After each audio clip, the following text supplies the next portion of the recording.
அனைவருக்கும் வணக்கம். தொடர்ந்து ஆதரவளித்து வரும் அனைத்து அன்புள்ளங்களுக்கும் மிக்க நன்றி. எடப்பாடி பழனிசாமியை எதிர்த்தரப்பு சாட்சியாக கொடநாடு கொலை வழக்கு சம்பந்தமா ஏன் விசாரிக்க கூடாது அப்படின்னு சொல்லி சென்னை உயர்நீதிமன்றம் ஒரு கேள்வியை கேட்டிருக்கு. அதை பற்றியா நம்ம பார்க்க போகிறோம். இந்த வீடியோவை ஸ்கிப் பண்ணாம பாருங்க. அதிமுக தொண்டர்களுக்கு ஒரு கோயிலாக இருந்தக்கூடிய இடம் தான் கொடநாடு பங்களா. புரட்சி தலைவி அம்மா அவர்கள் முதலமைச்சராக இருந்த காலத்தில் கொடநாடு பங்களாவை ஒரு தமிழகத்தினுடைய இரண்டாவது தலைமைச் செயலகமாகவே பயன்படுத்தினாங்க. அப்படிப்பட்ட இடத்துல அம்மா மறைவுக்கு பின்னாடி மிகப்பெரிய அளவில் கொள்ளையெல்லாம் நடக்குது. அப்போது முதலமைச்சராக இருந்தவர் எடப்பாடி பழனிசாமி. கொள்ளை நடக்கும்போது எப்படின்னா மின்சாரங்கள் டோட்டலாக துண்டிக்கப்படுது, சிசிடிவி கேமராக்கள் அணைக்கப்படுது. அந்த சமயத்தில் கொள்ளையெல்லாம் நடக்குது. இந்த கொள்ளை வழக்கு சம்பந்தப்பட்டவர்கள் ஒரு சிலர் இறந்து போறாங்க, ஒரு சிலர் மிகப்பெரிய அளவில் விபத்துகளும் ஏற்படுது. அப்போது தமிழக அரசு என்ன பண்ணாங்க, ஒரு வழக்கை பதிவு செய்து இது நீலகிரி நீதிமன்றம் விசாரணை நடத்திட்டு இருந்தாங்க. அது இன்று வரையிலும் முடிவு கிடைக்கல.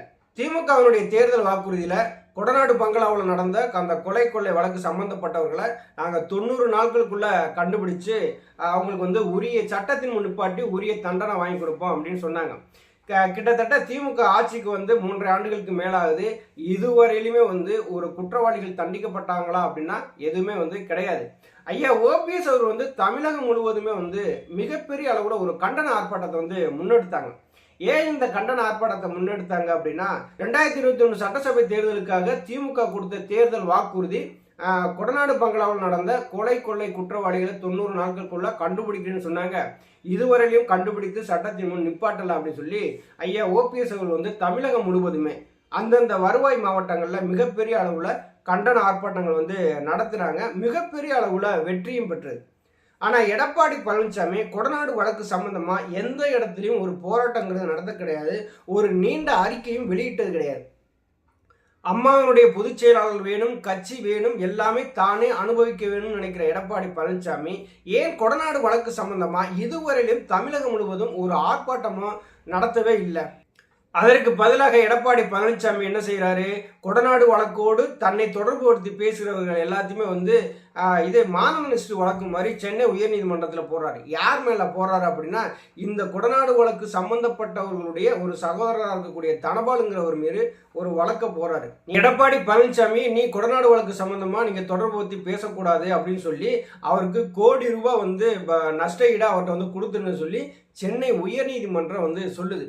கொடநாடு வழக்கில் இருந்து தப்பிக்கிறதுக்கு தான் எடப்பாடி பழனிசாமி நினைச்சாரே தவிர கொடநாடு வழக்கில் சம்பந்தப்பட்ட குற்றவாளிகளை கண்டுபிடிக்கணும்னு சொல்லி எந்த விதமான ஒரு அழுத்தமும் திமுகவினுடைய அரசுக்கு கொடுக்கல. கொடநாடு வழக்கு சம்பந்தமாக நடக்கக்கூடிய அந்த நீலகிரி நீதிமன்றமே என்ன சொல்லியிருக்காங்க அப்படின்னா எடப்பாடி பழனிசாமியும் சசிகலா அவர்களுமே எதிர்த்தரப்பு சாட்சியாக விசாரிக்க மறுத்து இருக்கிறாங்க. இந்த மறுத்த உடனே சென்னை உயர்நீதிமன்றத்தில் திபு என்பவர் ஒரு வழக்கை ஒன்று போட்டிருக்காரு. நீலகிரி நீதிமன்றம் கொடநாடு வழக்கு சம்பந்தமாக எதிர்த்தரப்பு சாட்சியாக எடப்பாடி பழனிசாமி விசாரிக்க மாட்டாங்க, அவங்கள விசாரணைக்கு உட்படுத்தணும் அப்படின்னு சொல்லி ஒரு வழக்கை சென்னை உயர்நீதிமன்றத்தில் போடுறாரு. அந்த வழக்கினுடைய விசாரணை நேற்று வந்தது.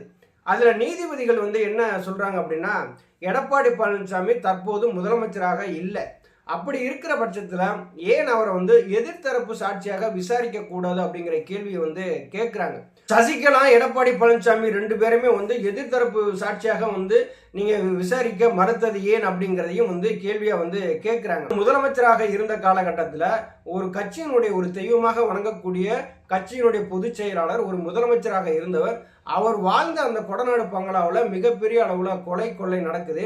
அதை துரிதமாக விசாரித்து தன்னுடைய ஆட்சி காலத்திலேயே எடப்பாடி பழனிசாமி அந்த குற்றவாளிகளை தண்டிச்சார் அப்படின்னா இன்னைக்கு மக்கள் எடப்பாடி பழனிசாமியை வாழ்த்தி இருப்பாங்க. கொடநாடு பங்களாவில் நடந்த கொள்ளை வழக்கிலிருந்து எடப்பாடி பழனிசாமி தப்பிக்க நினைச்சாரே தவிர அந்த குற்றவாளிகளை தண்டனை வாங்கி கொடுக்கணும் அப்படிங்கிற எண்ணம் அவருக்கு ஒரு துளியும் கிடையாது. எடப்பாடி பழனிசாமி தற்போது முதலமைச்சராக இல்லை.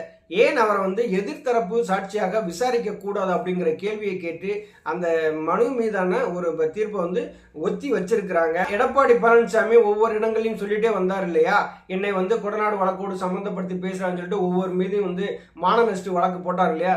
இந்த தீர்ப்பு மட்டும், அதாவது கொடநாடு எதிர்த்தரப்பு சாட்சியாக எடப்பாடி பழனிசாமி விசாரிக்கலாம் ஒரு தீர்ப்பு வந்தது அப்படின்னா கொடநாடு வழக்கு சம்பந்தமா கோர்ட்ல ஏறி சாட்சி சொல்லியே ஆக வேண்டிய நிலை ஏற்படும்.